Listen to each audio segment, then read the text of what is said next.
ঈশা শোন, মাস না একটা অন্ধ বাচ্চাকে নিয়ে এসেছে ডক্টর ভাদুরীর কাছে ট্রিটমেন্টের ব্যাপারে কথা বলতে। এবার ডাক্তারদের ঠকানোর রাস্তা ধরেছে। একদম। চল। হ্যাঁ ডাক্তারবাবু, কেমন দেখলেন? ও ঠিক হয়ে যাবে তো? ভেতরের কোনো অপটিক্যাল নার্ভ ড্যামেজ হয়নি, একদম ঠিক আছে। আপনি টাকার কথা ভাববেন না ডাক্তারবাবু, আমি দিয়ে যাব। আপনি শুধু ওকে ভালো করে দিন।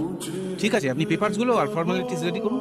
এর মধ্যে কোনো ডোনারের চোখ পেলেই আমি অপারেশন করে দেবো, আগের মতোই দেখতে পাবো। ওকে, থ্যাংক ইউ ডাক্তারবাবু। মাস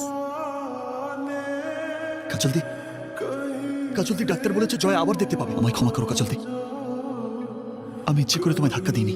তোমাকে অপরাধী ভাবলে আমি কি আর আসতাম? আসতাম না। বেঁচে থাকলে আমি আমার ছেলে চোখ কোনোদিনই ঠিক করতে পারতাম না। মরে গিয়ে ভালোই হয়েছে। আমাকে কথা দাও মাস, আমার ছেলেটাকে তুমি দেখবে। কথা দিচ্ছি কাজলদি, আমি সবসময় জয়কে আমার কাছেই রাখবো। আমার ইচ্ছে পূর্ণ হলো।